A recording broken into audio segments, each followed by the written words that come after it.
Bapak dan Ibu yang insya Allah selalu sehat walafiat, nggak ada keluhan asam urat apalagi kolesterol. Mari kita sejenak mengambil jeda dari kesibukan dunia. Kadang-kadang kita ini kalau melihat orang lain matanya lebih canggih dari CCTV ya. Lihat tetangga rajin ke masjid langsung kita cak calon ahli surga. Giliran lihat ada yang pesan martabak telur 3 loyang langsung kita hakimi. Wah, ini pasti kolesterolnya tinggi, nggak menjaga amanah kesehatan. Begitulah kita gampang sekali menilai sampulnya. Nah, kisah kali ini adalah tentang 2 orang, Zaid sang ahli ibadah dan Bashir yang katanya ahli maksiat. Cerita ini ibarat cermin, mari kita sama-sama berkaca, jangan sampai kacanya retak ya Bu, Pak. Di sebuah desa yang adem ayem, hiduplah seorang lelaki bernama Zaid. Kalau diibaratkan Zaid ini adalah paket komplit kesalehan versi warga plus 62. Malamnya tahajud sampai kakinya bengkak, entah karena lamanya berdiri atau asam uratnya lagi kumat, kita pun tak tahu. Tapi yang jelas ibadahnya luar biasa. Siangnya puasa Daud, lisannya sibuk berzikir, dan status WhatsApp-nya penuh dengan poster kajian subuh. Beliau ini kalau ada pemilihan ketua panitia renovasi masjid sampai 10 periode pun pasti beliau lagi yang terpilih. Zaid merasa sangat aman dengan posisinya di jalur langit. Setiap amal ia catat dalam buku mentalnya seolah sedang mengumpulkan poin untuk ditukar dengan kapling di surga Firdaus. Nah, di sisi lain desa ada Bashir. Kalau Zaid adalah paket komplit kesalehan, Bashir ini oleh warga dicap sebagai paket komplit biang keladi. Orangnya sih ramah, kalau ada gotong royong paling pertama datang, kalau lagi ada rezeki nomplok paling kencang traktir teman-temannya di kedai kopi.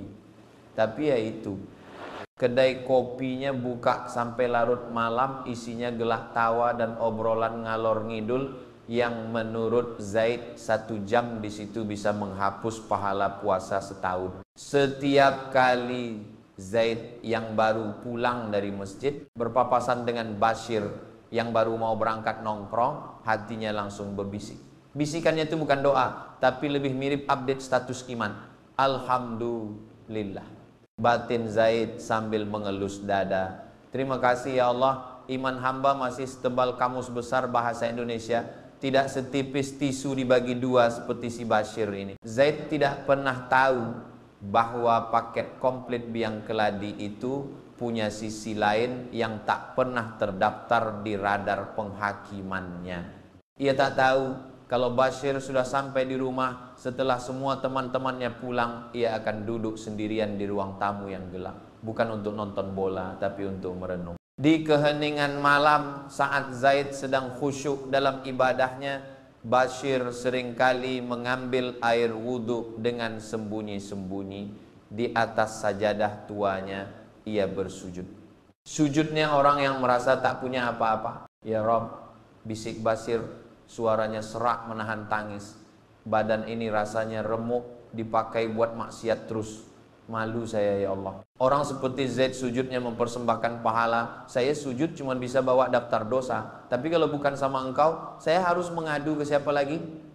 Sisilan motor saja saya ngadunya ke engkau, apalagi dosa segunung ini. Tangisannya tulus, sebuah pengakuan seorang hamba yang sadar betul posisinya, seorang pendosa yang rindu pada ampunan Tuhan. Hingga tibalah malam itu.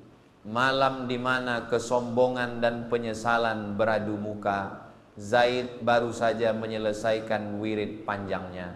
Hatinya terasa adem, tentram, seperti habis minum es kelapa muda di hari yang terik. Saat melangkah pulang dengan perasaan ringan seolah bisa terbang ke surga, ia berpapasan dengan Bashir yang jalannya sedikit gontai.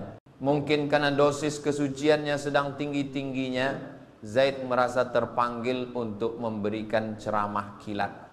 Ia mencegat Bashir dengan tatapan seorang kepala sekolah yang memergoki muridnya bolos. Bashir, hardik Zaid, mau sampai kapan kamu begini? Badan itu titipan. Kenapa diisi dengan yang haram terus?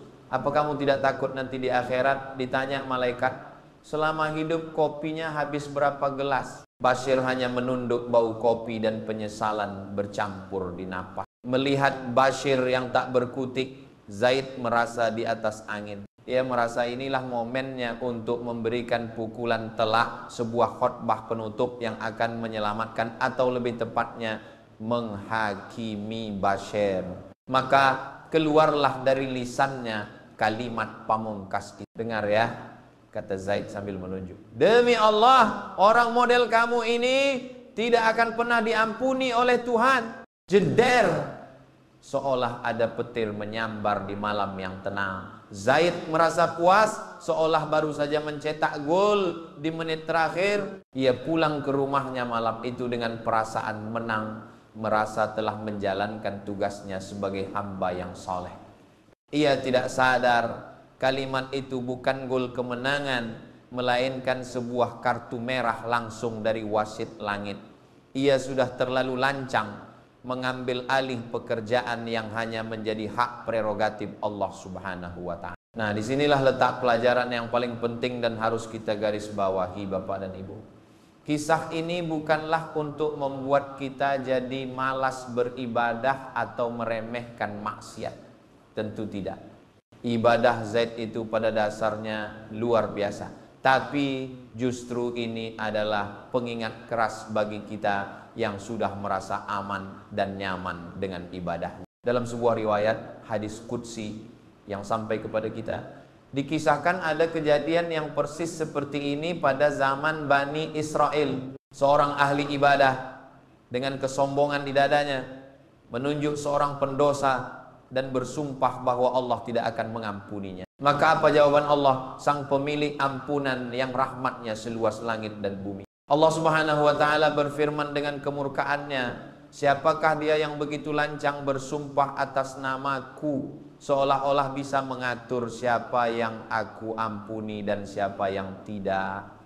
Saksikanlah oleh kalian, sesungguhnya aku telah mengampuni si pendosa itu, dan aku telah menggugurkan seluruh amalanmu. Allahu Akbar. Bapak dan Ibu bisa bayangkan satu kalimat, hanya satu kalimat sombong yang keluar dari lisan yang biasa dipakai berzikir itu ternyata cukup untuk meruntuhkan seluruh bangunan amal yang telah disusunnya bertahun-tahun. Salatnya, puasanya, sedekahnya, semuanya menjadi debu yang berterbangan, lenyap tak berbekas, karena ia telah berani melangkahi hak Allah dalam menentukan takdir ampunan seorang hamba. Semoga kita bisa menjadi hamba yang semakin rajin beribadah, namun di saat yang sama semakin sibuk memperbaiki diri sendiri, sampai-sampai kita tidak punya waktu, tenaga, bahkan keinginan untuk menghakimi orang lain. Karena pada akhirnya kita semua akan menghadap Allah sendirian, hanya membawa hati kita masing-masing. Apakah hati yang bersih dan rendah atau hati yang merasa suci dan tinggi? Wassalamualaikum warahmatullahi wabarakatuh.